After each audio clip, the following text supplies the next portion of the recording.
সম্মানিত ব্যক্তি তারা হচ্ছে শহীদ।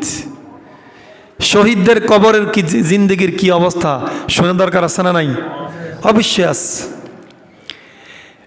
এক বিস্ময়কর জীবন যারা শহীদ, তাদের জন্য এক বিস্ময়কর জীবন কবরের ভিতরে অবস্থান করতেছে। রাসূল সাল্লাল্লাহু আলাইহি সাল্লাম শহীদদের মর্যাদা এমনভাবে উপস্থাপন করেছেন, যারা শহীদ হবে হাসরের ময়দানে তাদেরকে বিচারের মুখোমুখি করা হবে না। সুবহানাল্লাহ। তাদেরকে বিচারের জন্য কাঠগড়া দাঁড় করানো হবে না। যদি কেউ প্রকৃতপক্ষে শহীদ হইতে পারে, কোন শহীদ যদি আল্লাহর জন্য, দ্বীনের জন্য, ইসলামের জন্য শহীদ হয়, তার শরীরের এক ফোঁটা রক্ত জমিনে ঝরে যাওয়ার আগে আগে আল্লাহ রাব্বুল আলামিন তার জীবনের সমস্ত গুনাহগুলো ক্ষমা করে দেয়। সুবহানাল্লাহ। ওই ব্যক্তি হচ্ছে শহীদ। যদি লোক দেখানো শহীদ হতে যান তাহলে এই সুযোগ পাবেন না। বরং এই শহীদ কারা? যারা শুধুমাত্র কেবলমাত্র আল্লাহর জন্য, দ্বীনের জন্য, ইসলামের জন্য নিজের জীবনকে উৎসর্গ করবে, তারাই শহীদ। দেখেন আল্লাহ রাব্বুল আলামিন সূরা তাওবার 154 নম্বর আয়াতে বলছেন, ওয়ালা তাকুলু লিমান ইউকতালু ফি সাবিলিল্লাহি আমওয়াত। যারা দ্বীনের জন্য, ইসলামের জন্য, আল্লাহর দ্বীন প্রতিষ্ঠার জন্য শহীদ হয়, তাদেরকে তোমরা মৃত বলো না। সুবহানাল্লাহ। কর না, এ কথা কি আমার নাকি আল্লাহর? যারা দ্বীনের জন্য, ইসলামের জন্য শহীদ হবে, জীবন দিবে, তাদেরকে তোমরা মৃত বলো না, বরং বাল আহিয়া, বরং সাময়িক সময়ের জন্য তোমরা যদি দেখো যে তারা মরে গেছে, বরং তারা মরে নাই, তারা বড় চিরঞ্জীব। সুবহানাল্লাহ। কর না, তারা চিরজীবী হয়ে গেল। সাময়িকভাবে হয়তো আপনি দেখছেন একটা মানুষ মরে গেছে, কিন্তু কতক্ষণ? এই যে এখন যদি কোনো ব্যক্তি শহীদ হয়, আপনি 5 ঘন্টা 7 ঘন্টা পরে তাকে জানাজা দিয়ে মাটি দিবেন, তো সে চিরজীবী হয়ে গেল। সুবহানাল্লাহ বলেন। আল্লাহ রাব্বুল আলামিন বলছেন, ওয়ালাকিন লা তাশউরুন, বরং তারা যে কি পরিমাণে সম্মানিত তোমাদের মানব মস্তিষ্কে তোমরা অনুধাবন পর্যন্ত করতে পারবে না। সুবহানাল্লাহ বলেন। ওরাই হচ্ছে শহীদ। সূরা ইমরান 169 নং আয়াতে আল্লাহ বলছেন, ওয়ালা তাহসাবান্নাল্লাযীনা কুতিলু ফি সাবিলিল্লাহি আমওয়াতান। যারা আল্লাহর জন্য শহীদ হয় তাদেরকে আল্লাহ যে কি সম্মানিত করবে তোমরা ধারণাই করতে পারবে না।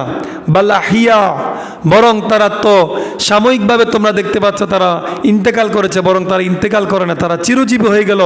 ইনদা রব্বিহিম, তারা আল্লাহর কাছে চির সম্মানিত হয়ে গেল আল্লাহর পক্ষ থেকে।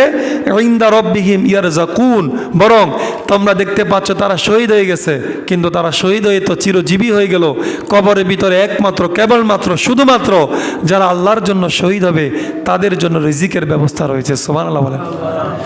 আর কোন মৃত ব্যক্তিকে যারা ইন্তেকাল করবে জান্নাতি হলেও পরে তাদেরকে রিজিক দিবে না, বরং যারা দ্বীনের জন্য, ইসলামের জন্য, আল্লাহর জন্য শহীদ হইতে পারবে তাদের জন্য কবরের ভিতরে রিজিকের ব্যবস্থা রয়েছে। সুবহানাল্লাহ বলেন। ইবনে আব্বাস রাদিয়াল্লাহু তাআলা আনহু বলছেন, মুসনাদে আহমদের 2386 নম্বর হাদিস, আশ-শুহাদাউ আলা বারিকি নাহারিন বিবাবিনাল জান্নাহ ফিল কুব্বাতিন খুদরা। রাসূলুল্লাহ সাল্লাল্লাহু আলাইহি সাল্লাম বলছেন যে যারা আল্লাহর জন্য শহীদ হয় তাদের জন্য জান্নাতের বাগানের ভিতরে একটা তাঁবু টাঙানো হবে। সুবহানাল্লাহ। কর না, জান্নাতের এই সুবিশাল এক বাগানের ভিতরে তাঁবু। তাঁবুটা কেমন? ছোট একটা কফি শপের মতো একটা তাঁবু বানায় দিবে।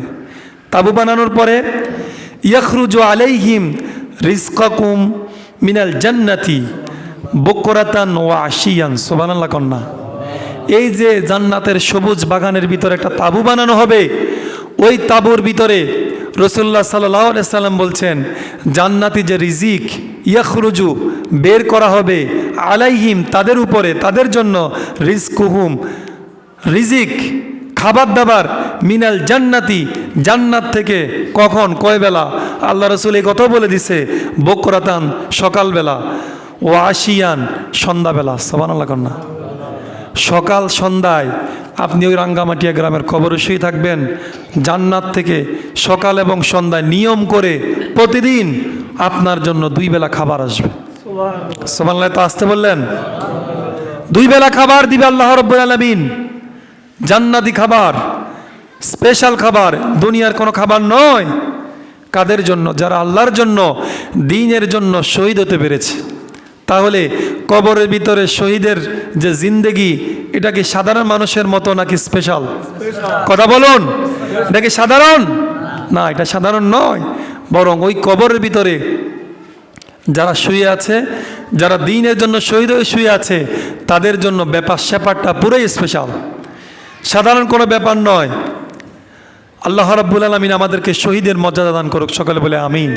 প্রিয় ভাইয়ের আমার, ওয়ালিদ ইবনে আব্দুল মালিকের যুগে আল্লাহ রসুলের ইন্তেকালের বহুত পরে মা আয়েশা রাদিয়াল্লাহু তাআলা আনহা যে ঘরের ভিতরে থাকতেন, ওই ঘরের ভিতরে একদিন একটা দেয়াল ভেঙে গেছে। দেয়াল ভেঙে যাওয়ার পরে উপস্থিত জনতা চিন্তা করলো, আল্লাহ রসুলের স্ত্রী মা আয়েশা রাদিয়াল্লাহু তাআলা আনহা তিনি কি সম্মানিত নাকি সাধারণ মানুষ? তিনি সম্মানিতা মহিলা, জান্নাতি মহিলা। মা আয়েশা রাদিয়াল্লাহু তাআলা আনহার ঘরের একটা দেয়াল ভেঙে গেছে।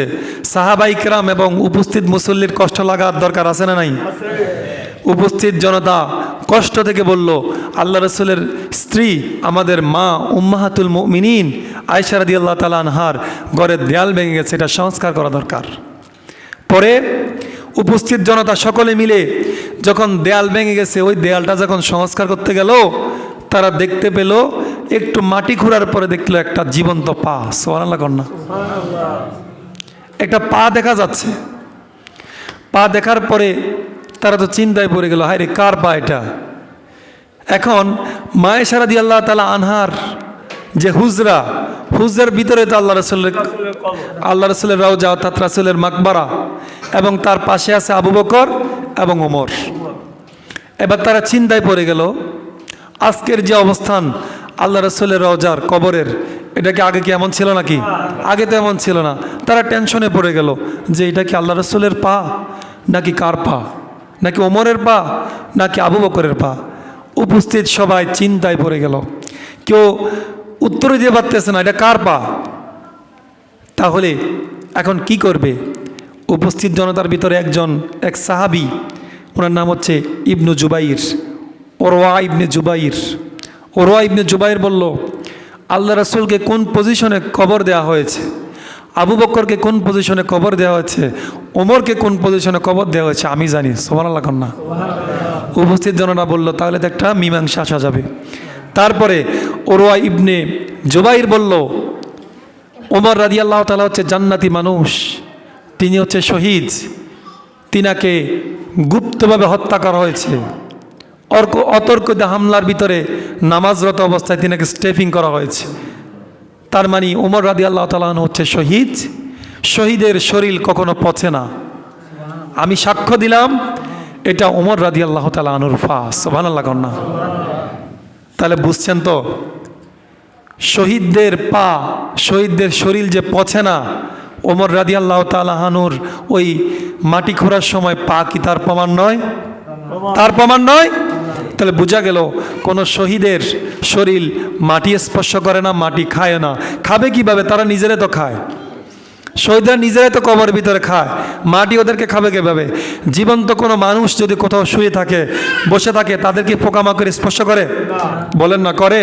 তাদেরকে তো পোকামাকড় ধরবে না। পোকামাকড় ধরে কাকে? যার শরীরে প্রাণ নাই। মাছি কার গায়ে বসে? যে মাছিকে তাড়াতে পারে না। পোকামাকড়কে কাকে ধরে? যার জীবন নেই। অর্থাৎ শহীদরা তো জীবিত, তারা রিজিক প্রাপ্ত, তাদের শরীরে কোনো পচনও ধরবে না, তাদেরকে পোকামাকড় খাবেও না। এজন্য আল্লাহ রসুলের সাহাবী ইবনে জুবাইর সেদিন সেটার প্রমাণ দিয়েছেন যে এটা হচ্ছে ওমর রাদিয়াল্লাহু তাআলা আনহুর পা। সেদিন এটা সমাধান হয়েছিল। ওমর কে ছিলেন? ওমর কি জানাতেন মানুষ ছিলেন? মক্কাতে, মদিনাতে যদি কোনো মানুষ, কোনো বাচ্চাকে, কোনো মহিলা যদি ঘুম পাড়াতে পারত না, তখন তারা বলতো, এই ঘুমিয়ে যাও। না খেলে বলতো, খেয়ে পেল, ওমর আসতেছে, ওমর। সুবহানাল্লাহ কন্যা। এত ভয় পাইতো শয়তান। ওমর যে পথ দিয়ে ওমর রাদিয়াল্লাহু তাআলা হাঁটতো, ওই পথে শয়তান হাঁটতো না। সুবহানাল্লাহ কন্যা। ওমর রাদিয়াল্লাহু তাআলা আনহু ইসলাম গ্রহণ করার পরে তিনি ওপেন ঘোষণা দিয়ে বলল, আমি ওমর, খাত্তাবের পুত্র ওমর, ঘোষণা দিয়ে দিলাম আজকে থেকে মক্কাতে ওপেনলি দাওয়াতি কাজ চলবে, দেখি কার সাহস আছে আবদুল্লাহর বেটার সামনে দাঁড়ানোর। সুবহানাল্লাহ কন্যা। ওমর ইসলাম গ্রহণ করার পরে আল্লাহ রসুলের বুকটা বিশাল হয়ে গেছে। রসুল সাল্লাল্লাহু আলাইহি সাল্লাম দোয়া করেছিলেন, আল্লাহ হয়তো আবু জাহেল আর নয়তো ওমর দুইজনের একজনকে আমার ফেভারে আমার দিকে দিয়ে দেন, না হয়তো এই মক্কাতে ইসলামের দাওয়াত দেওয়ার জন্য আমার কঠিন হয়ে যাবে। সেদিন আবু জাহেলের জন্য আল্লাহ রাব্বুল আলামিন দোয়া কবুল করেননি, বরং ওমরের দোয়া কবুল করেছেন। আর এমন কবুলই করছেন, কবুল করার পরে ওমর আর সাধারণ মানুষ রইল না, ওমর এমন একটা পজিশনে চলে গেল, ওমরকে আল্লাহ রাব্বুল আলামিন খলিফাতুল মুসলিমিন, মুসলিম জাহানের খলিফা বানিয়ে দিলেন। সুবহানাল্লাহ। খলিফা বানিয়ে সীমাবদ্ধ রাখেনি, বরং এই ওমরকে আল্লাহ রাব্বুল আলামিন যখন জান্নাতে কিছু মানুষের নাম রাসূল সাল্লাল্লাহু আলাইহি সাল্লাম বলতে গেলেন, নাম ধরে ধরে বলেন ওমর ফিল জান্নাহ। সুবহানাল্লাহ। তার মানে ওমর কি যেন তেন মানুষ? অসাধারণ এক মানুষ, অসাধারণ এক ব্যক্তিত্বের মানুষ ওমর রাদিয়াল্লাহু তাআলা আনহু। আল্লাহ রাব্বুল আলামিন আমরা যে কথাগুলোই বললাম শহীদদের ব্যাপারে, শহীদের তামান্না নিয়ে, শহীদ মৃত্যু কামনা করা আমাদের দরকার আছে না নাই? আছে না নাই? যদি শহীদ হয়ে মরতে পারেন, কবরের ভিতরের প্রশ্ন হবে না, হাসরে কোনো বিচার বিশ্লেষণ হবে না। এই শহীদের তামান্না নিয়ে আপনাকে আমাকে পথ চলতে হবে। আব্দুল্লাহ ইবনে জুল্লা জালালাইনের ঘটনা কে না জানে? সবাই জানে। আব্দুল্লাহ ইবনে জুল্লা জালালাইন তিনি আল্লাহ রসুলের দরবারে সব সময় বলতে, ইয়া রাসূলুল্লাহ আপনি আমাকে যুদ্ধের ময়দানে নিয়ে যান, আমি শহীদ হব, শহীদ হয়ে যাওয়ার তামান্না আমার ভিতরে। রাসূল সাল্লাল্লাহু আলাইহি সাল্লাম বললেন, আব্দুল্লাহ তোমার জন্য জিহাদের ময়দানে গিয়ে শহীদ হওয়া আমি হারাম করে দিলাম। সুবহানাল্লাহ কন্যা। আব্দুল্লাহ কাঁদতে কাঁদতে অস্থির, ইয়া রাসূলুল্লাহ আমি চাই আপনার সাথে যুদ্ধের ময়দানে গিয়ে শহীদ হয়ে মারা যাব আর জান্নাত পাবো, আর আপনি বলতেন যে যুদ্ধের ময়দানে আমার জন্য রক্ত হারাম, বিষয়টা কেমন হয়ে গেল ইয়া রাসূলুল্লাহ? রাসূল সাল্লাল্লাহু আলাইহি সাল্লাম তখন বললেন, আব্দুল্লাহ শোনো, যদি তোমার ভিতরে জিহাদের তামান্না থাকে, শহীদ হওয়ার তামান্না থাকে, সেই উদ্দেশ্যকে সামনে নিয়ে মাথায় নিয়ে যদি তুমি কাজ করো, যদি তুমি শহীদ হওয়ার জন্য জিহাদের ময়দানে শহীদ নাও হও, যদি তোমার ভিতরে ইচ্ছা শক্তি থাকে, তামান্না থাকে, যদি জ্বরের তাড়নায় বিছানায় পড়েও তুমি মারা যাও, যদি তোমার ভিতরে শহীদ হওয়ার তামান্না থাকে, তারপরে আল্লাহ রাব্বুল আলামিন তোমার নামটা শহীদি কাতারে লিখে দেবে। সুবহানাল্লাহ।